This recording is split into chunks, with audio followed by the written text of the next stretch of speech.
So we're learning now Pedic 25, Chaf Hey, and we are on page Lamed Aleph. We're still towards the beginning of the Pedic. And just to recap briefly, the Alter Rebbe here concludes his explanation of the tagline that he used on the title page of Tanya, which is Kikori v'alecha adavar miyoid b'fichu v'vavcha l'asosoi.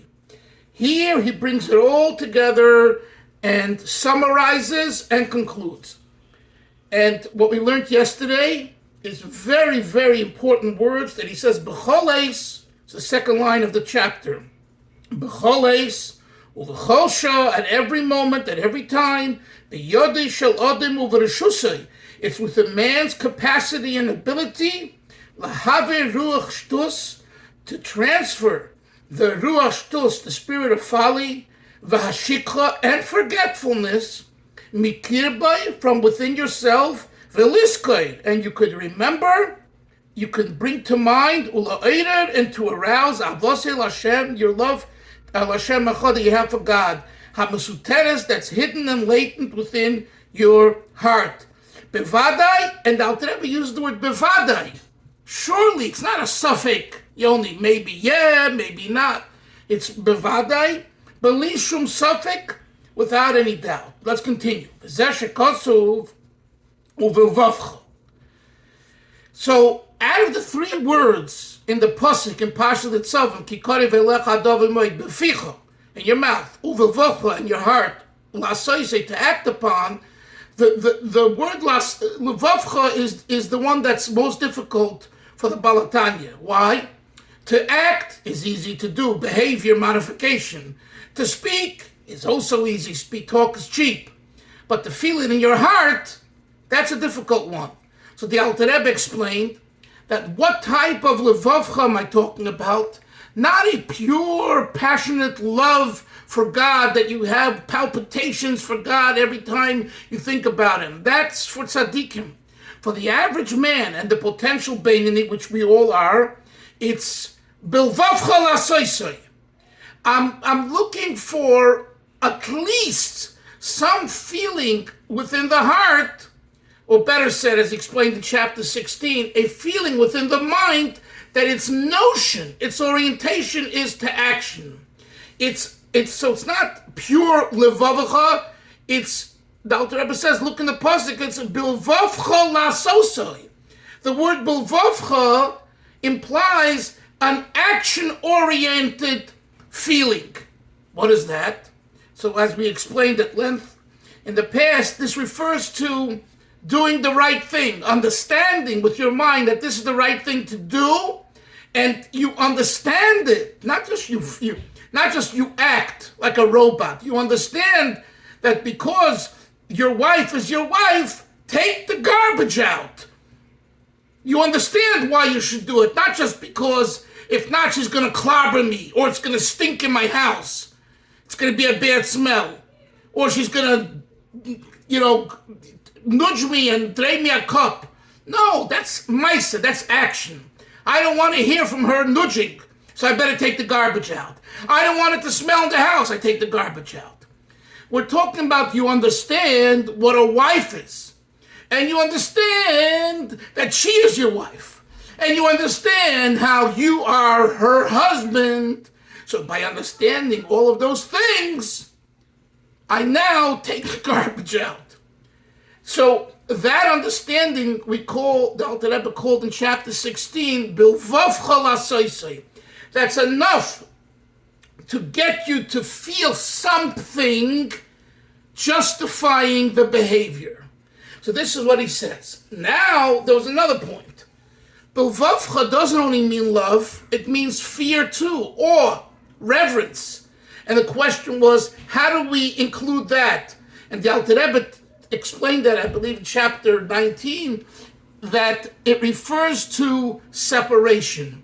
If you love someone or something, you don't want to be separate from them. Right? Imagine when you or your spouse goes on a trip and you're by yourself if you're really what they would call today in love, but really together, you feel lonely. Why do you feel lonely? You're coming back in a few days because the separation is part of the love. And truthfully speaking, if the feeling of separation doesn't create kind of a loneliness, it's somewhat symptomatic that the love needs an upgrade. Okay, but we're not going to go into marriage counseling right now. So we'll leave that for another time, for a good Farbrengen, when the boys will air it out. Although we could. I know we could. We all could. But that's for Farbrengen, when the boys will air it out. But going back to the Tanya.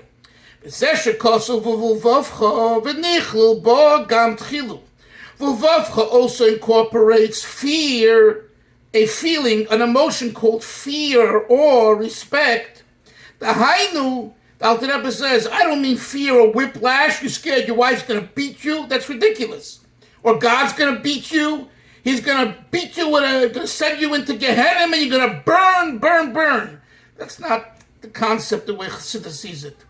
Rather, Shaleli Parei B'Shum Oifen. You shouldn't separate yourself in any way. Go on to page 62. From the unity and the oneness with God. And you're ready to have Mesirat Nefesh, to give away your soul, to die for as long as you won't be separate from Hashem. Without any rationale. Ella b'teva eloki. It's natural for the godliness within us, i.e. the godly soul, to feel, if at any point I'm going to be separate from God, I'm ready to give my life for that. I will not allow that to happen. What does that show, Yaini? That shows that the feeling, the emotion of yira is very much attached to ava. The bilavavcha in the pasuk means with your heart. Moshe, it includes, Moshe Myers, it includes also separation. You don't want to be separate. Because as soon as you're separate, right? As soon as you're separate, you're on your own. And when you're on your own, so you don't want to be in that situation. So the Torah is very close to you, beficha in your mouth, and in your heart, meaning not only from the love perspective, but from the fear perspective, because that's the complementary element of love, not being separate. Let's continue. The Kolshkein, needless to say, B'shvirei satayves hakala miyisure misa. Needless to say, breaking, shattering, light type of indulgences, which you're ready to do, rather than having the punishment of death. So this is very close to you, Yoser, to conquer your Yetzer Hara. Whether it be by preventing yourself from doing what's wrong, including lenient averos of rabbinic nature, not to desecrate God's will, since by desecrating even a rabbinic enactment, you're separating yourself from the oneness and the unity of God. And as we said earlier in the chapter 24, it's similar to idolatry.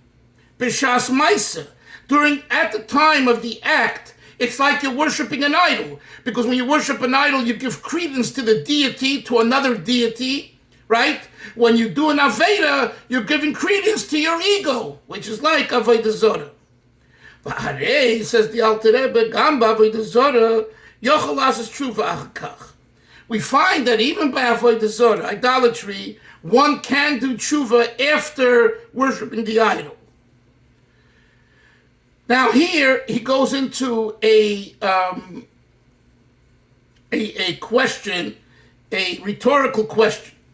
The Gemara says, if someone says like this, you know what, I'm going to sin now.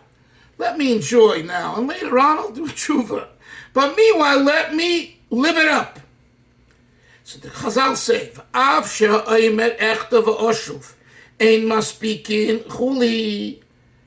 even although the Chazal say, if someone says, I will sin, and then later I'll do tshuva, we don't give him the chance to do tshuva. So the Alter Rebbe is asking himself, why are you telling me that I can do tshuva after Avodah Zarah? Hainu, the Alter Rebbe now answers his own rhetorical question. Hainu, what do the Chazal mean?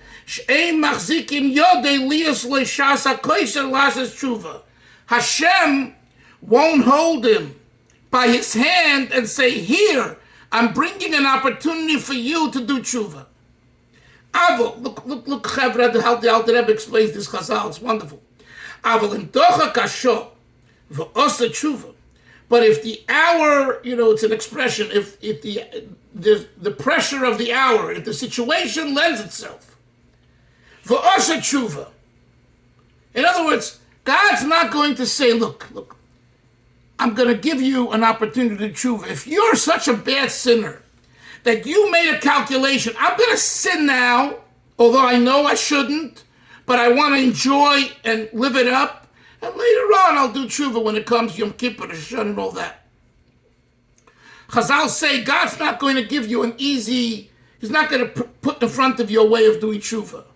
But the Alter Rebbe said that doesn't mean that God won't accept your tshuva if you jump in. If you fight, kind of, with God and say, I want to do tshuva. I am such a jerk that I made a calculation, but I still want to do tshuva. Hashem says, okay, bring it to my table. So that's what, in dochak v'nichnas, this is in the Gemara. If someone pushes himself in the door, you're in.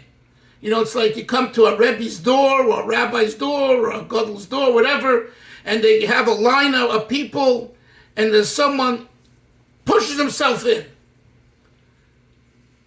The gabbai might want to throw you out, but not the Rebbe, rabbi, gadol. They're in. You're in already. Once you're in, you're in. You got there by, being aggressive and not nice. You're right, but you're in now. The same thing over here, Moshe. God does not say, here, you did an Avera, I'm going to give you a chance. I'm going to provide for you an opportunity to do tshuva. That the Chazal say you're not getting if you say echta v'oshuv, I will sin and I'll do tshuva. You're not getting God to give you on a platter a way to do tshuva. It ain't happening. But what will happen is that if you yourself, dochak, notwithstanding your shtus and your evil and your stupidity, and at some point you have real regret, I was such a bad person and bad thing. I'm a bad person. Sorry. I did such a bad thing, and I was so intentionally knowing what I'm doing, but I regret that, and I want to do tshuva. Hashem says, come in the door. So what do we see? That you could always do tshuva. Let's continue. So he says, because there's nothing that stands in the way of tshuva. Nevertheless, every single Jew,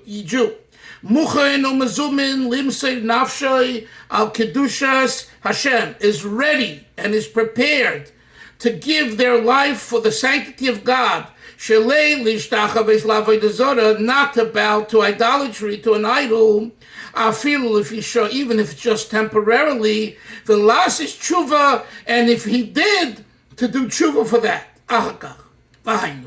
Why? It's because the light of God, Hamalubish bin Nafsham Kinal, which is invested in the godly soul of every Jew, that's not confined to time at all. right? You can't say, when I'm in yeshiva, when I'm on Bet Shemesh, that's when I'm a Jew. When I go out to Wyoming and to Nigeria, there I act like everyone else. And therefore, I'm not really Jewish when I go there. The answer is it's a lie. Wherever a Jew is, they have a neshama. Wherever you are. So, and as we remember what we learned earlier in the chapter, that even at the time of the sin, the emunah by a Jew, of every Jew, is complete. So the Alter Rebbe says, this is because the neshama is not limited to zman usha klal, to time. You say, at this time, I'm going to set my alarm clock. At this time, I'm Jewish. At this time, my neshama is active, but at this time, I'm not. No, it doesn't work that way. The neshama in its pristine state within every Jew is at all times ready. Elo, l'mayla me'azman. Rather, the neshama is transcendent of time. V'shalit u'meishel olav k'noida, and it dominates and controls when accessed over the shtus, and therefore you will do tshuva at any time and point when you access your neshama. So you have to have a call from your soul. So this is regarding sur meira, to hold yourself back from doing what you're not supposed to do. And so too, so too, b'chinas vasei toiv, when it comes, Avram, to doing good, his gaber kari b'gvura, to overpower your Yetzer Hara like a lion with strength, v'oimetz halev, and power of the heart, neged ha'yetzer, against the Yetzer, the inclination, the Yetzer Hara, hamachbedes gufay, that makes one's body heavy. One's body says, I need this, and I need this, and I need to be fed this way and feel this way. That's called heaviness of the body. Umapil olavatzola. What does the Yetzer Hara via the body create by a person? Laziness. Atzola. I'm lazy to do this, I'm lazy to do that. It's too hot, it's too cold, it's too good, it's too bad. And you become lazy. Mibchinas yisoid ha'ofer. We learned already in chapter 1 of Talia. That comes from the element of offer of dust that's within all of creation. Shebenefesh abamis, including within the animal soul. Melahatria gufay, which then causes the body, the human being, to be lazy in exerting itself bizrizus, with alacrity. With zrizus, bechol mine teirech v'avoda, with all kinds of heart bother and service. Avodas masa, like carrying a heavy package in regard to avodas Hashem. Sheyesh bo teirech v'omol, with there is torech, bother, v'omol, and hard work. Kegoin, for example, lamol b'teireh b'iyun u'b'peh, to learn, to study, to be studious in Torah with your mouth, with be'iyun, with your depth of mind, ubepeh, and articulating it through your mouth, like posek puma migirsa, not to stop for a moment from learning, u'kamayim razal, as the sages say, la'olim yosem odem atzmai, a person al oil divrei Torah. A person should place upon himself the yoke of the words of Torah, kishayer le'oil, like an ox has a yoke, u'kichamoyer le'masoi, and like a donkey has a saddle which helps it carry the packages. So the Alter Rebbe says that when it comes to the study of Torah, this concept of overpowering the Yetzer, he says it touches upon a very important thing, laziness, which he's going to talk about more in the next chapter, but he already begins kind of alluding to it. That this idea that the Yetzer Hara not causing a person to have a difficulty both in Sur Meira and Asay Tov, in preventing yourself from bad and doing good, is associated with laziness, atzola, atzlus, right?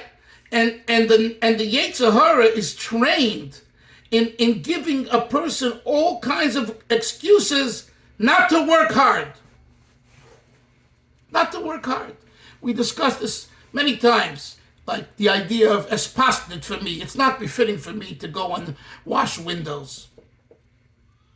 Of course not. You're a Ben Melech, you're a king, but guess what? The same Melech wants you to have food on your table.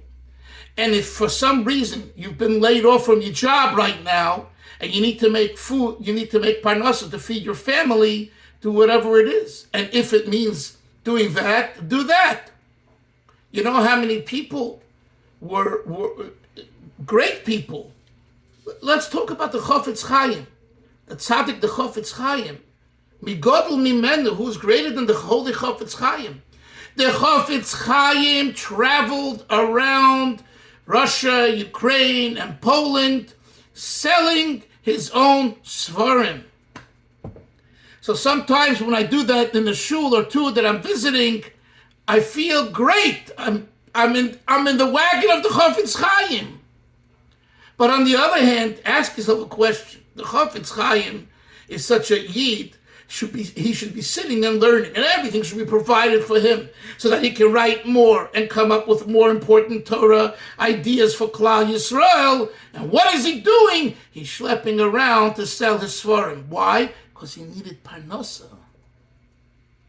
And you should know that I saw by Lubavitch Chassidim of great notoriety, Reb Mendel Futterfass and others, that when they needed parnasa, everything about them, their Mesiras Nefesh and their Chassidischkeit, was all filtered through work. My father, may he be well, in the early 60s, worked in an industry in Brooklyn where they collected the waste from material and then made of the waste clothing, sweaters, and other things. This is before he became what's called a knitter.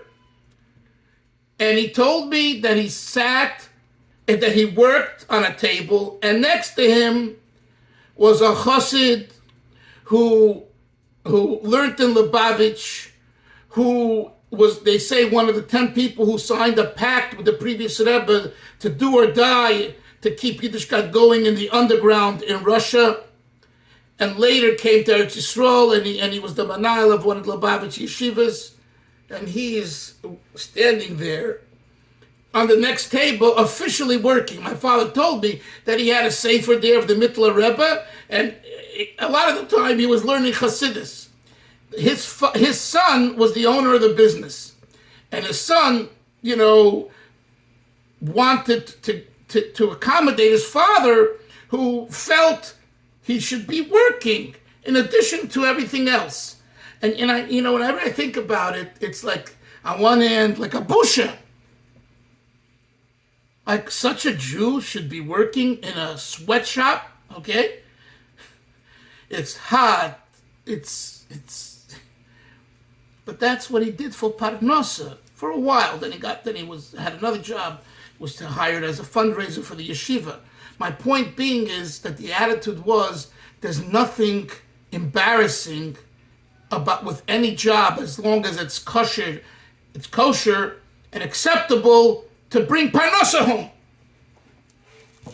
And that's a lost art. But the European Jews, my father still, at 85, when he becomes 86, still lives with this attitude. And he shares it with his grandchildren, and he would share it with his great-grandchildren. And he would knock it into our heads, you lazy, you get off and get out and do something, if you're not learning Torah. Within Torah learning, there's also laziness,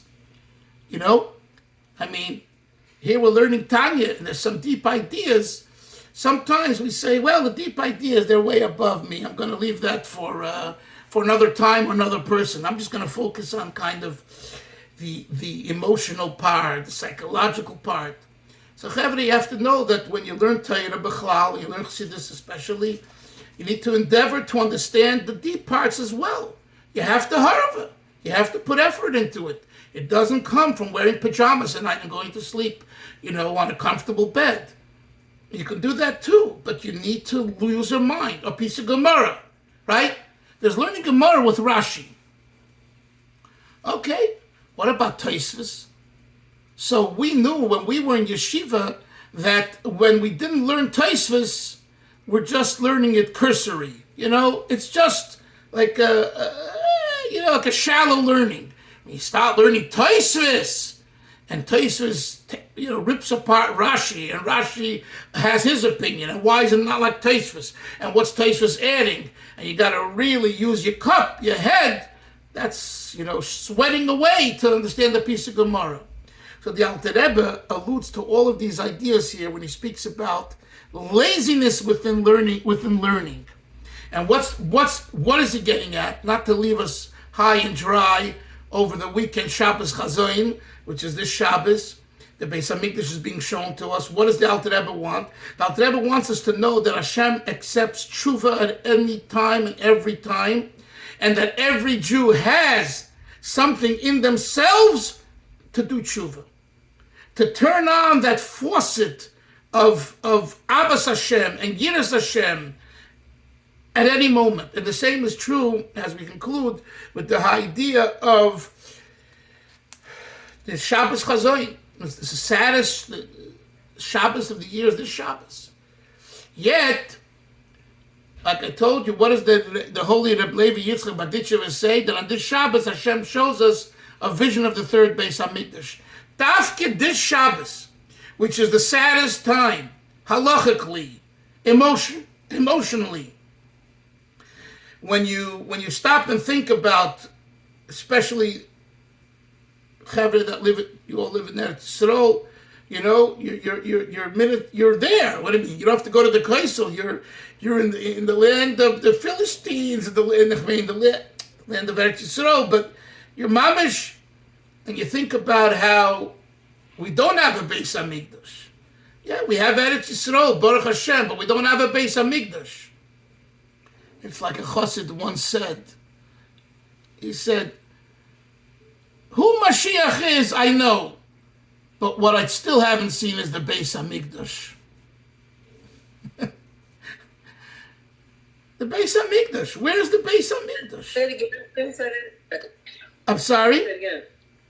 Oh, what the chassid said. He said, again, I didn't quite make he said, who is the Mashiach, the chassid of a certain Rebbe, that happened to be Lubavitcher Rebbe? He said, I know who Mashiach is. That's by me no question.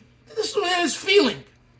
But what I don't yet know is, where is the Beis Hamikdash? I don't see it. I need a Beis Hamikdash, a physical Beis Hamikdash. So you can have Mr. Mashiach, but there's no Beis Hamikdash. The concept being that this Shabbos, we are shown a vision of the Beis Hamikdash.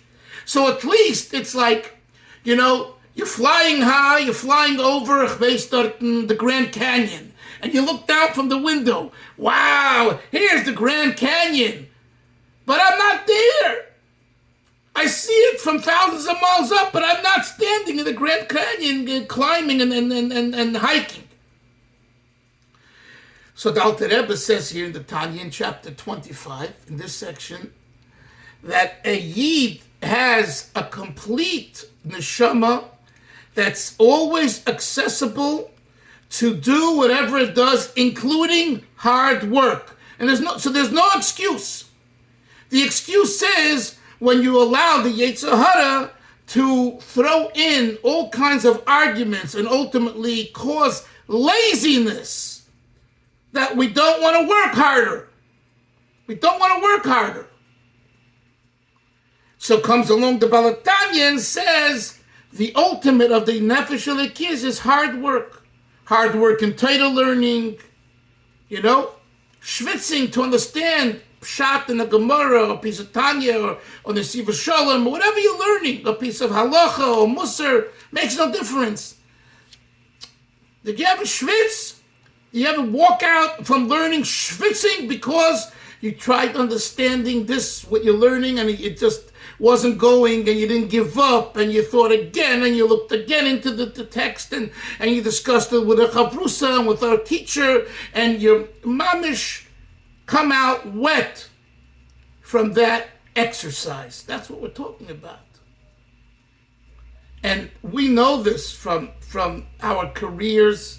It's not easy becoming, whether you're a doctor or this or that, whatever you do in life, or a musician, right? You have to practice. You have to refine your, whatever. Everyone knows you have to put time into it. Otherwise, people will see right through you. You could fake it for a while and then they catch you.